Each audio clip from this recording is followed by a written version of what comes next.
વડોદરા ઘર પાસે moped park કરીને નમાઝ પઢવા ગયેલા યુવકના મોપેડની ડિક્કી ખોલી 5 લાખ રોકડા 2 આરોપી લઈ ગયા હતા. પોલીસે સીસીટીવી ફૂટેજના આધારે તપાસ કરી આરોપીને ઝડપી પાડ્યા. વડોદરા ઘર પાસે મોપેડ પાર્ક કરીને નમાઝ પઢવા ગયેલા યુવકના મોપેડની ડિક્કી ખોલી 5 લાખ રોકડા 2 આરોપી લઈ ગયા હતા. પોલીસે સીસીટીવી ફૂટેજના આધારે તપાસ કરી 2 આરોપીઓને ઝડપી પાડ્યા છે.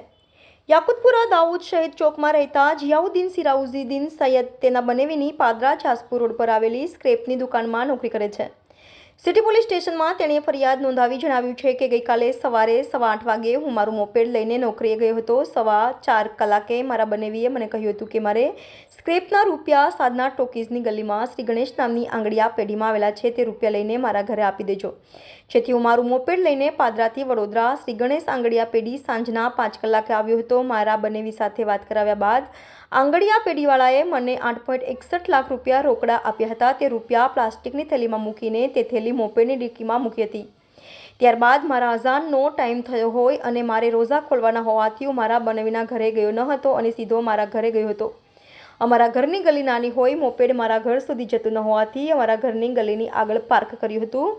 રૂપિયા ભરેલી થેલી ડિક્કીમાં જ રાખીને નમાઝ પઢવા ગયો હતો. નમાઝ પઢીને 20 મિનિટ પછી પાછો આવ્યો અને ડિક્કી ખોલી મારા ચશ્મા અને ટોપી મૂકવા જતા રૂપિયાની થેલી ખુલ્લી જણાઈ હતી. તેમાંથી 2.5 લાખના 2 બંડલ ઓછા હતા. ડીસીપી પોલીસે મળેલી માહિતીના આધારે વસીમ ખાન, યુસુફ ખાન પઠાણ રહે કાસમ આલા કબ્રસ્તાન પાસે કારેલીબાગ તથા મોહમ્મદ હુસેન અરશદભાઈ મિર્ઝા રહે ભાંડવાડા ફતેપુરાને ઝડપી પાડી રૂપિયા 4.31 લાખ કબજે કર્યા છે. વસીમ વિરુદ્ધ અગાઉ 15 અને મોહમ્મદ હુસેન વિરુદ્ધ અગાઉ 6 ગુના નોંધાયા છે. Reporter Rahul Rajput, YNN news, Vadodara.